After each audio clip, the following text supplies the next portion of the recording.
दी monic money IQ में खुशामदीद, जहां हम आपके मनी आईक्यू को बेहतर बनाने के लिए काम करते हैं। हमारा आज का ये तज्जिया इंतहाई गहरी मार्केट रिसर्च की बुनियाद पर किया गया है। आज हम जिस मौजू पर बात करने वाले हैं वो कॉरपोरेट दुनिया की एक ऐसी सूरत हाल है जो पहली नज़र में ना बिल्कुल नामुमकिन सी लगती है। बिल्कुल। बज़ाहिर तो ऐसे ही लगता है कि जैसे कोई हिसाब की गलती हो। हाँ, मतलब ज़रा इस बात का तसव्वुर किया जाए, क्या कोई ऐसी कंपनी हो सकती है जिसकी बुनियादी आमदनी यानी रेवेन्यू में अचानक 28% की ज़बरदस्त कमी वाक़ई हो जाए? और उसका ग्रॉस प्रॉफिट भी गिर जाए। जी हाँ, मजमूई मुनाफा भी 39% गिर जाए। लेकिन इसके बावजूद वो एक ही समाही में अपने खालिस मुनाफे में 152% का होशरुबा इजाफा दिखाए। जब मैंने पहली बार ये आदादो-शुमार देखे तो मुझे लगा शायद कहीं कोई गलती हुई है। ये कैसे मुमकिन है कि कारोबार का बुनियादी हिस्सा सुकड़ रहा हो और मुनाफा आसमान से बातें कर रहा हो? उहुं। इस सूरत हाल को समझने के लिए ना हमें रिवायती सोच से थोड़ा बाहर निकलना होगा। ये महज आदादो शुमार का या अकाउंटिंग का कोई जादू नहीं है।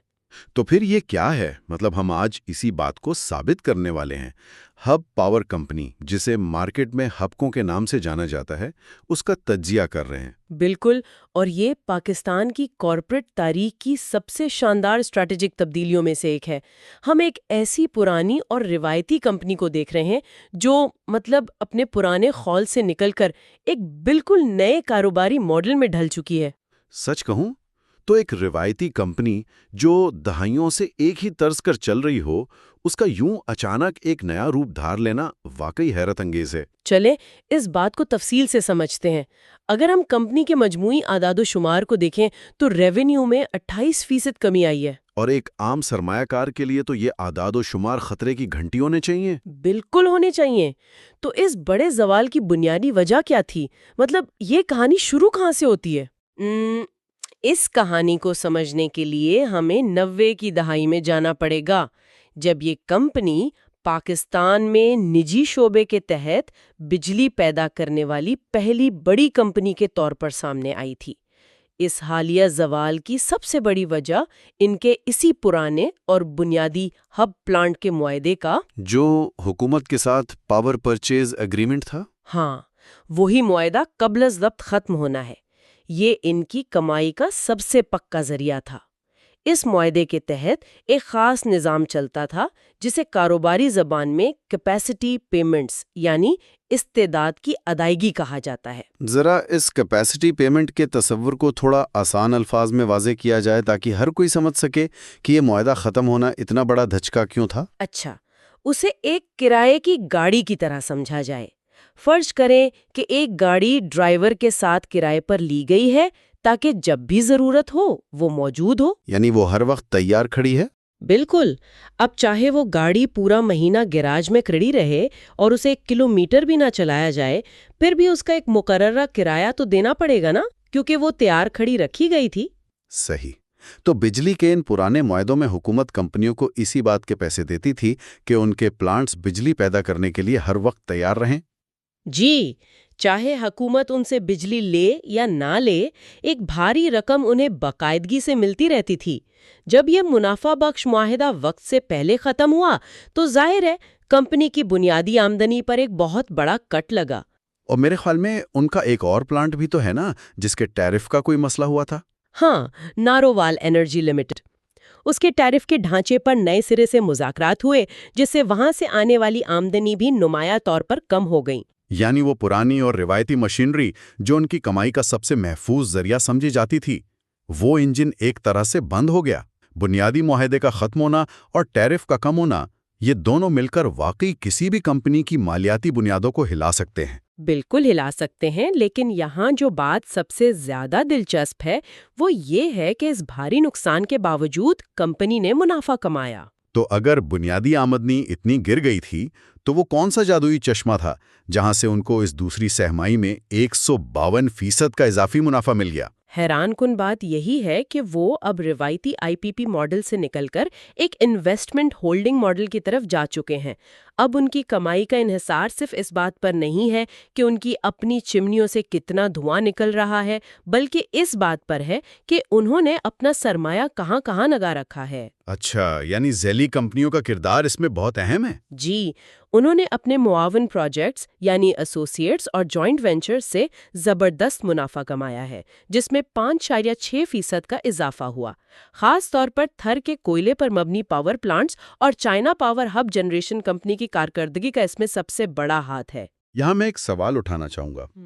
مقامی کوئلے کا استعمال کمپنی کے لیے تو منافع بخش ہو سکتا ہے، لیکن آج کل جب پوری دنیا موسمیاتی تبدیلیوں یعنی کلائمیٹ چینج کی وجہ سے کوئلے سے دور بھاگ رہی ہے، تو کیا تھر کے کوئلے میں اتنی بھاری سرمایہ کاری ایک طویل مدتی خطرہ نہیں ہے؟ یہ ایک انتہائی اہم اور تنقیدی سوال ہے۔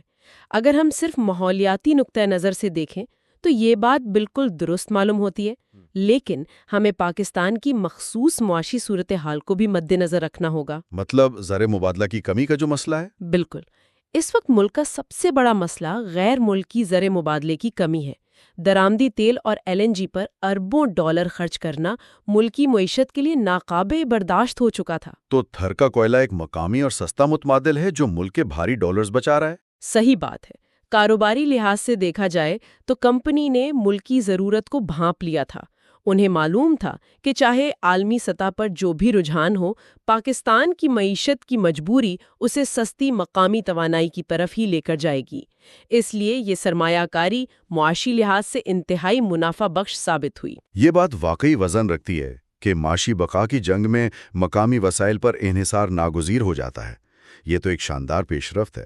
اچھا، اگر ہم منافع کے تفصیل میں مزید جائیں تو ان نئے منصوبوں سے کیش فلو کی کیا صورتحال ہے؟ کیونکہ کاغذوں پر منافع ہونا اور اصل میں کیش کا ہاتھ میں آنا دو الگ باتیں ہیں۔ یہ بہت اہم نکتہ ہے۔ تھر کے منصوبوں کے مکمل ہونے کی وجہ سے کمپنی کو اب باقاعدگی سے ڈویڈنڈز یعنی منافع کا حصہ کیش کی صورت میں ملنا شروع ہو گئے ہیں۔ ایک ہولڈنگ کمپنی کے لیے سب سے اہم چیز یہی ہوتی ہے کہ اس کی ذیلی کمپنیاں کتنا کیش واپس کر رہی ہیں۔ اور اس کیش فلو نے ہی بنیادی آمدنی گرنے کے جھٹکے کو سہا ہے۔ بالکل، اس زبردست سہارے نے نقصان کو مکمل طور پر چھپا دیا۔ یہ تو ہو گئی آمدنی اور کیش کی بات، لیکن جب میں نے ان کی مالیاتی رپورٹ دیکھی تو جو چیز مجھے سب سے زیادہ چونکا دینے والی لگی وہ اخراجات میں ہونے والی غیر معمولی کمی تھی۔ ان کے فائنانس کاسٹ میں تقریباً 50% کی زبردست کمی آئی ہے۔ ہاں، 50% کمی کوئی معمولی بات نہیں ہے۔ کسی بھی اتنی بڑی کمپنی کے لیے اپنے مالیاتی اخراجات کو آدھا کر دینا ایک بہت بڑا کارنامہ ہے۔ اس کے پیچھے کیا حکمت عملی تھی؟ اس کے پیچھے ایک بہت سوچی سمجھی منصوبہ بندی ہے۔ کمپنی نے سی پیک کی ابتدائی سرمایہ کاری سے جڑے جو بھاری قرضے لے رکھے تھے ان کی بہت تیزی سے ادائیگی کی، اور ظاہر ہے جب پرانا اور بھاری قرضہ اتر جاتا ہے تو اس پر ادا کیا جانے والا سود بھی ختم ہو جاتا ہے۔ اور میرا خیال ہے مقامی مارکیٹ میں شرح سود کم ہونے کا بھی فائدہ ہوا ہوگا۔ جی، شرح سود کم ہونے کے رجحان کا انہیں براہ راست فائدہ پہنچا، اور صرف یہی نہیں، دیگر آپریٹنگ اخراجات بھی نمایاں طور پر کم ہوئے ہیں۔ ہاں، میں نے دیکھا کہ اس سال کوئی بڑے ون آف پروویژنز موجود نہیں تھے۔ ذرا اس کو واضح کریں کہ یہ پروویژنز کیا ہوتے ہیں۔ کاروباری دنیا میں کمپنیوں کو مستقبل کے کسی ممکنہ خطرے یا تنازع کے لیے اپنے منافع میں سے ایک بڑا حصہ ہنگامی فنڈ کے طور پر الگ کر کے رکھنا پڑتا ہے۔ پچھلے سال کمپنی کو کچھ چیلنجز کی وجہ سے ایک بہت بڑی رقم الگ رکھنی پڑی تھی جس نے پچھلے سال کے نتائج کو متاثر کیا تھا۔ لیکن اس سال کوئی ایسا خطرہ نہیں تھا، تو وہ پیسہ سیدھا منافع میں چلا گیا۔ بالکل، قرضوں کی واپسی، کم شرح سود اور ان ہنگامی خرچات کا نہ ہونا، ان سب نے مل کر اس زبردست منافع کی بنیاد رکھی۔ زبردست، یعنی پرانے اثاثوں کا قرض اتر گیا، وہاں سے کیش بھی آ گیا اور اخراجات بھی آدھے رہ گئے۔ اب یہاں سے بات باقی بہت زبردست ہو جاتی ہے۔ ہاں، کیونکہ ہب کو اب صرف بجلی پیدا کرنے تک محدود نہیں رہی۔ بالکل، ایک روایتی کمپنی کے پاس جب اتنا سارا کیش آ جائے تو وہ ایک ایسا فیصلہ کرتی ہے جس نے مارکیٹ کو حیران کر دیا۔ اگر ہم بڑی تصویر دیکھیں تو انہوں نے الیکٹرک موبیلٹی کے شعبے میں قدم رکھ دیا ہے۔ اور یہی ان کے مستقبل کے منصوبہ بندی ہے۔ انہوں نے اپنی ایک ذیلی کمپنی میگا موٹر کمپنی متعارف کروائی ہے۔ जरा इसका तस्वुर किया जाए, एक बिजली बनाने वाली कंपनी जिसका काम टरबाइन्स चलाना था, अब वो सड़कों पर गाड़ियां दौड़ाने वाली है। ये सुनकर ही हैरत होती है। हाँ वाकई। और वो पाकिस्तान में BYD इलेक्ट्रिक गाड़ियां लॉन्च कर रहे हैं। क्या वो सिर्फ बनी बनाई गाड़ियां दरामद करेंगे? नहीं, उनका हदफ बहुत बड़ा है। धारों में एक CKD असेंबली प्लांट लगाया जा रहा है, यानी वो पुर्जे दरामद करके पाकिस्तान में ही मुकम्मल गाड़ियां तैयार करेंगे। और इस प्लांट में सालाना 25,000 गाड़ियां तैयार करने की सलाहियत होगी। 25,000 गाड़ियां? ये ऑटो मार्केट का एक बहुत बड़ा हिस्सा बनता है।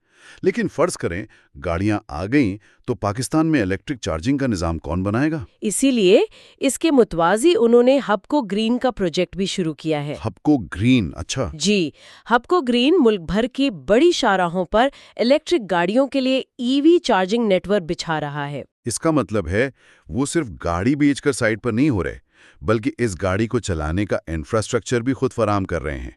वो बिजली बनाते हैं, बिजली पर चलने वाली गाड़ियां बना रहे हैं और चार्जिंग स्टेशन भी लगा रहे हैं। वो अपनी तलब खुद तख्लीक कर रहे हैं। यही तो सबसे अहम नुक्ता है। माहिरीन जानते हैं कि पुराने रिवायती बिजली घरों की आमदनी अब अपने इख्तितामी मराहिल में है।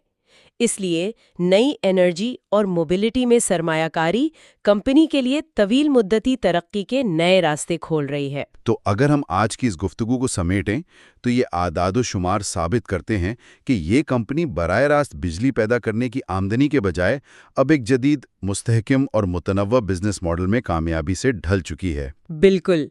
अपने मुआवन प्रोजेक्ट्स के डिविडेंड्स और मुनाफा पर इन्हिसार उन्हें एक बहुत मजबूत माली पोजीशन दे रहा है। छोड़ा जाए।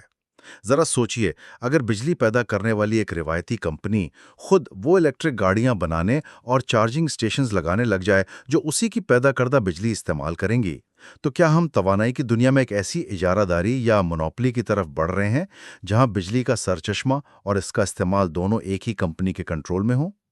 तवानाई के मुस्तकबिल का ये नक्शा हमारे लिए क्या मायने रखता है, इस पर जरूर गौर कीजिएगा। ये वाकई मुस्तकबिल का एक बहुत अहम सवाल है। हमारी आने वाली मुस्तकबिल की अपडेट्स के लिए बेल आइकॉन को दबाएं और हमारे चैनल को लाइक और सब्सक्राइब करें। कमेंट करके हमें ज़रूर बताएं कि आप किन टॉपिक्स या कंपनियों पर हमारी जानिब से रिसर्च पर मबनी मवाद देखना चाहते हैं। जुड़े रहें द मॉर्निंग के साथ। Like and subscribe.